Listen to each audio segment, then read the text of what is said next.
All right. The Cavaliers are down 3-2. Should they be worried? I feel like they should definitely be worried because obviously if they lose one more game, they're going home. So there's no room for error. There's no room for error. The thing is, I feel like the Cavaliers have a great chance of winning at home. The only reason why I say that is because the supporting cast, which was what the Cavaliers need, they produce when they're at home. Now, I'm not saying that they produce about 20 points per game. Like, I'm not saying JR go out there and score 20 points. I'm not saying George Hill go out there and score 30. For the Cleveland Cavaliers to be a great team, they need their players like George Hill, J.R. Smith, Tristan Thompson to give them their average. We're not asking these guys to be good. And I feel like Shannon Sharp said this a lot.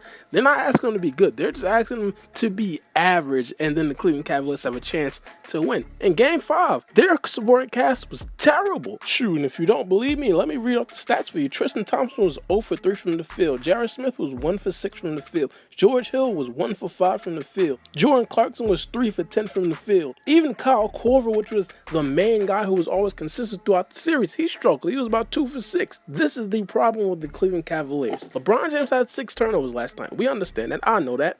That needs to be fixed. But the main problem with the Cleveland Cavaliers is that they're not making their shots, which is a huge problem. Now, at home, as I said, they're a better team at home. I feel like if they come out and they'll be average, they will beat the Celtics and they will force a Game 7. Hopefully for the Cleveland Cavaliers' sake, that'll happen. Hopefully for the Kings' sake, that will happen. But will that happen? I feel like Cleveland will produce at home. But here's the thing. I don't feel like they'll produce in Boston at Game 7. Boston is a terrible team on the road. One of the most important reasons being they don't have a star. On the road, you need a star to be that guy, to take over the game, to quiet the crowd. They don't have that guy. Jayson Tatum, I feel like he will be that guy in 2 or 3 more years, but he's just not yet. Jaylen Brown as well. He'll be a guy like that in a couple years, but he's just not there yet. At home, they are going to be amazing. And I feel like in Game 7, Boston will end up closing it out. And I was wrong. If that happens, I'd be wrong because in my original video, I picked the Boston Celtics to win the series in 5 or 6 games. Obviously, there'll be another game if they go to 7, but still, my general consensus was that the Cleveland Cavaliers are just not a good team. They just won't beat the Boston Celtics. Of course, the Boston Celtics, they're not amazing. They're not a great team. They're not a Houston Rockets. They're not a Golden State Warriors, but they're an adequate team. They played one adequate team, and they forced a Game 7. Toronto, they were just starstruck. Of course, they don't know how to play in the playoffs. Let's be completely honest right now. The Cleveland Cavaliers need to do some soul searching if they lose this series. Because if they lose this series, I'm pretty darn sure, either they're going to have to turn over this roster again, or LeBron James is going to be leaving. They need to be worried about this game, extremely worried. I'm talking about franchise-altering worried. The keys to this game is for the role players to do their job. Just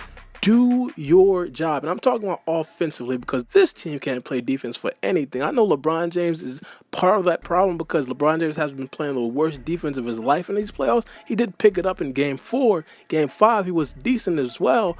But let's be honest. J.R. Smith's not going out there and guard nobody. Kyle Korver, he gets some blocks here and there, but he's not a perimeter defensive guy like a Marcus Smart, like Rosier, like a Jaylen Brown. He's not these guys. None of them are these guys. Jordan Clarkson is not one of those guys. George Hill is not one of those guys. They're here to get buckets, and if they're not getting buckets, why are they on the court? So they need to do their job, play defense on their man, hopefully knock down the open shots that they do get and they will get from LeBron James, and they need to do their job.